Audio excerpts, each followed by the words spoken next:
Class 8 geography कल जहाँ तक पढ़े थे अब उससे आगे है फैक्टर्स अफेक्टिंग टेम्परेचर, यानी कौन कौन से कारक हैं जो कि टेम्परेचर यानी तापमान को प्रभावित करते हैं।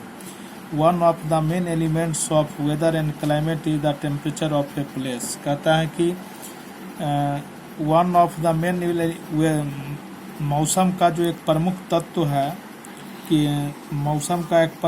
मौसम और जलवायु का एक प्रमुख तत्व जो भी किसी प्लेस का होता है वह तापमान है। From the equator to the poles the earth experiences a wide range of temperature. कहता है इक्वेटर से लेकर के अर्थ के पोल तक टेम्परेचर में बहुत सारा वेरिएशन रहता है। The factors that affect the temperature of a place are, जो फैक्टर एक प्लेस के टेम्परेचर को अफेक्ट करते हैं उसमें सबसे पहला है लैटिट्यूड, सेकेंड है एल्टीट्यूड, थर्ड है distance from the sea, fourth है अपर एयर करेंट्स और प्रिवेलिंग विंड्स, और नेक्स्ट है ओशन करेंट्स। इसमें वन बाय वन करके पढ़ेंगे। सबसे पहला है latitude. The sun's rays strike the surface of earth at different angles from the equator 0 degree to poles 90 degree. कहता है सूर्य का जो रोशनी है वह पृथ्वी पर जब पड़ता है तो वह सब जगह एक समान नहीं पड़ता है, वह अलग अलग कोण बना के पड़ता है। और हम जानते हैं कि इक्वेटर यानी इक्वेटर जिसको 0 डिग्री कहते हैं, ये सबसे बड़ा लैटिट्यूड होता है। पृथ्वी को 2 बराबर भाग में बांटता है तो इक्वेटर का मान 0 डिग्री होता है। तो कहता है सन का रेज 0 डिग्री से लेकर के और पोल का लैटिट्यूड 90 डिग्री होता है। तो सन का रेज जो है 0 डिग्री से 90 डिग्री तक अलग अलग एंगल पर पड़ता है। 0 डिग्री पर एकदम डायरेक्ट पड़ता है और उससे जो हम आगे बढ़ते हैं सन का रेज तिरछा होते चला जाता है। तो कहता है कि while the equatorial region gets the vertical rays of the sun, यानी धरती पर का जो अर्थ पर का जो क्षेत्र इक्वेटोरियल रीजन में है यानी इक्वेटर पर स्थित है वहाँ पर सूर्य का डायरेक्ट रे पड़ता है। The polar regions get the slanting rays of the sun, और जो पोलर रीजन है ध्रुव वाला क्षेत्र है वहाँ सूर्य की तिरछी किरण पड़ती है। तो स्वाभाविक है कि अर्थ का जो इक्वेटर पर रीजन होगा वह बहुत ज़्यादा गर्म होगा और जो रीजन पोल के पास होगा वह ठंडा होगा।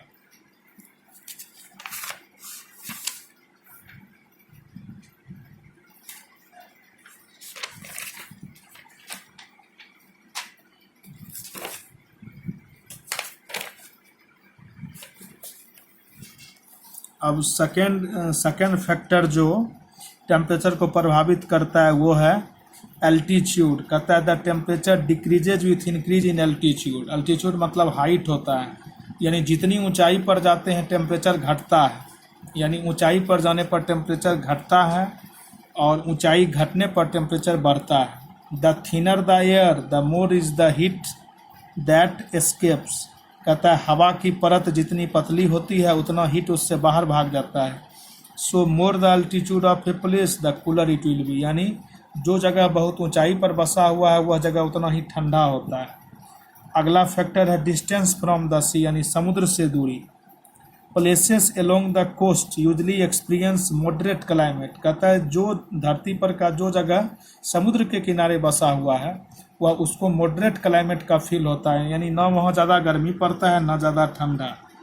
Where the range of temperature is not high unlike in land locked region, यानी धरती पर जो जगह समुद्र के किनारे बसा हुआ है वहाँ न ज़्यादा गर्मी पड़ती है न ज़्यादा ठंडा, जबकि इसके उलट धरती का जो लैंड वाला भाग है उधर गर्मी ज़्यादा पड़ता है। This is because coastal regions experience the moderating effect of the sea. का ऐसा इसलिए होता है कि कोस्टल रीजन जो है वहाँ पर समुद्र का मॉडरेट प्रभाव पड़ता है। Land gets heated faster than the C.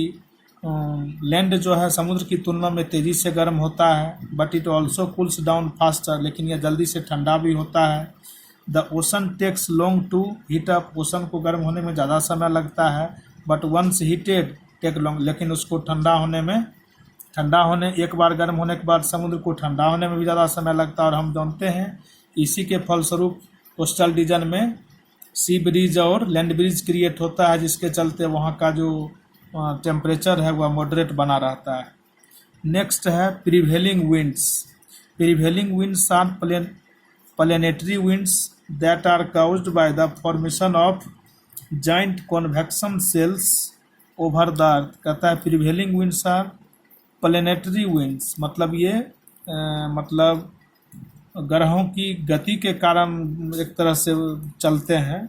They are the caused by the formation of giant convection cells over the earth. कहता है पृथ्वी के ऊपर कन्वेक्शन सेल्स बनता है, इसी के कारण ये हवाएं क्रिएट होती हैं। Prevailing winds blow from the hot reason of the earth. जो ये प्रिवेलिंग विंड्स हैं ये पृथ्वी के गर्म क्षेत्र के तरफ से बहती हैं। लाइक द ट्रॉपिक्स, यानी धरती का जो गर्म जगह है वहाँ से बहती है। टू द कोल्ड एरिया, यानी गर्म एरिया से ठंडे की तरफ, यानी दूसरे शब्द में हम कह सकते हैं कि ये जो प्रिवेलिंग विंड्स हैं वो इक्वेटर से पोल्स की तरफ बहती हैं। लाइक द टेम्परेचर और टेम्परेट और पोलर रीजन, यानी ट्रॉपिक्स से ये बढ़ती हैं टेम्परेट और पोलर रीजन की तरफ। And from the cold areas back to the hotter region, मतलब पहले यह चलती है हॉटर से कोल्ड एरिया की तरफ और फिर कोल्ड एरिया से हॉटर एरिया की तरफ चलती है, जिसके चलते वहाँ का जो टेम्परेचर है प्रभावित होता है। अब नेक्स्ट है एटमॉस्फेरिक प्रेशर, यानी वायुमंडलीय दाब। Like any other matter air too has weight. कहता है दूसरे अन्य पदार्थ की तरह हवा का भी अपना भार है। The atmosphere exerts this weight as pressure on earth surface. कहता है यह एटमॉस्फेयर जो है अपने वजन के कारण पृथ्वी के सरफेस पर प्रेशर डालता है। This is called atmospheric pressure. इसी को हम एटमॉस्फेरिक प्रेशर यानी वायुमंडलीय दाब कहते हैं। अब टिटबिट है, the weight of an air column standing over 1 square centimetre of area of earth is more than 1 kg। यानी कहता है the weight of an air column standing over 1 square cm area, यानी धरती पर 1 वर्ग सेंटीमीटर का जो एरिया होता है उस पर जो हवा का दबाव पड़ता है, कहता है लगभग 1 किलो से भी ज़्यादा रहता है। The weight of the air column it maximum at the mean sea level. कहता है वायुमंडलीय दाब सबसे ज़्यादा कहाँ होता है? मीन सी लेवल, यानी समुद्र तल जहाँ होता है वहाँ पर वायुमंडलीय दाब सबसे ज़्यादा होता है। अब है मेजरमेंट ऑफ प्रेशर, यानी दाब का माप। The force exerted by the vertical column of air per unit of area is called atmospheric pressure. कहता है the force exerted by the vertical column of air, यानी हवा के वर्टिकल का अर्थ है मतलब सीधा, लंबवत। हवा जो लंबवत रूप से पृथ्वी के प्रति इकाई क्षेत्रफल पर जो अपना दाब डालती है उसी को एटमॉस्फेरिक प्रेशर कहते हैं। Atmospheric pressure is measured with the help of A barometer. कहता है वायुमंडलीय दाब को बैरोमीटर की सहायता से मापा जाता है। Different types of barometers are used for this purpose. इस उद्देश्य के लिए अलग अलग प्रकार के बैरोमीटर का उपयोग किया जाता है। Pressure is read in centimetre और इंचेज ऑफ मरकरी। कहता है प्रेशर को सेंटीमीटर और इंचेज ऑफ मरकरी में रीड करते हैं। A true measure of height of mercury column another pressure unit is millibar. कहता है pressure is read in centimetre inches of mercury, a true measure of height of mercury column. ठीक, another pressure unit is millibar, और atmospheric pressure को मापने का दूसरा जो इकाई है मिलीबार है।